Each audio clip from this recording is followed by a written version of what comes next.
बिस्मिल्लाहिर्रहमानिर्रहीम। Good morning six class, कैसे हैं आप सब। जैसे कि आप लोगों को पता है कि हमने चैप्टर नंबर 10 स्टार्ट किया हुआ था, शेख सादी के अक़वाल, ठीक है। और हमने आज हमारा इसका लास्ट आई थिंक लास्ट कह सकते हैं पैराग्राफ है रीडिंग करने का, ठीक है।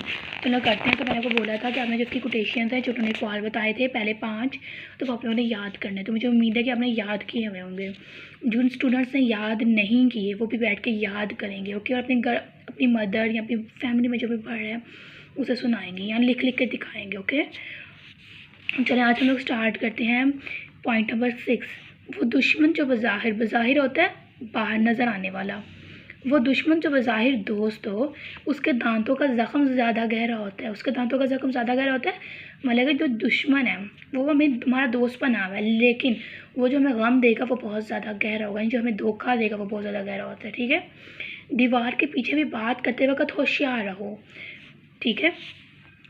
हो सकता है कि दूसरी तरफ दुश्मन कान लगाकर सुन रहा हो। अगरचा माफ़ करना अच्छा है, लेकिन लोगों को सताने वाले के ज़ख़म पर मरहम ना रख, ठीक है। कह रहे हैं कि माफ़ करना तो अच्छा है, लेकिन किसी कोई लोग आपको तंग कर रहे हैं, आप लोगों को सता रहे हैं, आप लोगों की डांट रहे हैं, बुरा भला कह रहे हैं, तो आप लोग उसके ज़ख़म पर मरहम नहीं रखो, ठीक है ना। उसके ज़ख़म पर रहने दो उसी तरह ही।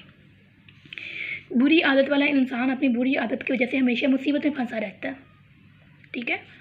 बात उस वक़्त कर जब तुझे यकीन हो के असर होगा। बेफ़ायदा बात करके अपनी कदर ना घटा। बोला कि कुछ लोग बैठे हुए बात कर रहे हैं, ठीक है। तो हालांकि उस वक़्त मेरा बात करना बनता नहीं है, आप लोगों का बात करना बनता है, लेकिन आप वो बात कर देते हो कोई भी, तो इससे क्या, इससे आपकी कदर कम होएगी, ठीक है। तो इसका मतलब कि जब कोई बड़ा बात करे तो हमें चुप रहना चाहिए। 10 आदमी एक दस्तरखान पर इकट्ठे बैठकर खा सकते हैं, मगर 2 कुत्ते एक मुर्दार को मिलकर नहीं खा सकते, मुर्दार मरे हुए इंसान को। सबसे बड़ा बदनसीब वो है जो लोगों को सताता है, क्योंकि जब उस पर मुसीबत पड़ेगी तो कोई उसका दोस्त ना होगा, क्योंकि दूसरों को तंग करता है तो उसकी मुसीबत के वक्त कौन उसके काम आएगा। जो बुरी सोबत में बैठता है उसकी सोच कभी अच्छी नहीं होगी। Think positive, be positive, think negative, be negative. हासिद के लिए बददुआ करने की ज़रूरत नहीं है, क्योंकि वो पहले ही हसद की आग में जल रहा होता है। क्योंकि कोई इंसान किसी के बारे में बुरा सोचता है तो वो अपने लिए ही वो बुरा कर रहा होता है, ठीक है। तो किसी के लिए बददुआ नहीं करें।